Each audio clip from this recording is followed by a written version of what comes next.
Iran ও ইসরায়েলের চলমান সংঘাত শুরুর পর এই প্রথমবার মুখ খুললেন চীনের প্রেসিডেন্ট শি জিনপিং। তিনি বলেছেন, ইরানের বিরুদ্ধে ইসরায়েলের সামরিক অভিযানকে কেন্দ্র করে মধ্যপ্রাচ্যে হঠাৎ উত্তেজনা বৃদ্ধি পাওয়ায় চীন গভীরভাবে উদ্বিগ্ন। চীনের রাষ্ট্রীয় সংবাদ সংস্থা সিনহুয়ার বরাত দিয়ে সিএনএনের প্রতিবেদনে একথা বলা হয়েছে। ইরানের গুরুত্বপূর্ণ কূটনৈতিক ও অর্থনৈতিক মিত্র চীন অখণ্ডতা লঙ্ঘনকারী যে কোনো কর্মকাণ্ডের বিরোধিতা করে।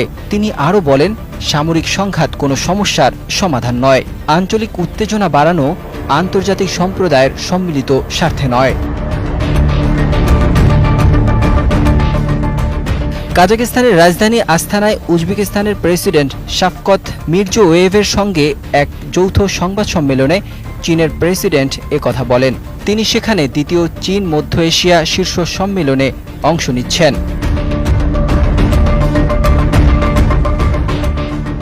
চীনের প্রেসিডেন্ট আরও বলেন, সব পক্ষকে যত দ্রুত সম্ভব এই সংঘাত প্রমোশনে কাজ করতে হবে। চীন শান্তি ও স্থিতিশীলতা ফিরিয়ে আনতে গঠনমূলক ভূমিকা রাখতে সব পক্ষের সঙ্গে কাজ করতে প্রস্তুত। বিশ্লেষকরা বলছেন, চীন একদিকে যেমন নিজেদের কৌশলগত মিত্র ইরানের পাশে দাঁড়িয়েছে, তেমনি সামরিক অভিযানের বিরোধিতা করে তারা আন্তর্জাতিক সম্প্রদায়ের মধ্যেও সহানুভূতি অর্জনের চেষ্টা করছে। এক সূক্ষ্ম শান্তির খেলা, যেখানে অস্ত্র নয়, বার্তাই প্রধান অস্ত্র।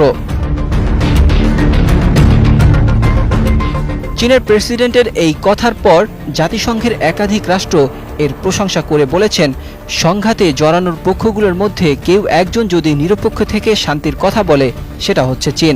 তবে পশ্চিমা মিত্রদের মধ্যে কেউ কেউ চীনের এই অবস্থানকে কৌশলগত সুবিধা আদায়ের চেষ্টা হিসেবেও দেখছেন।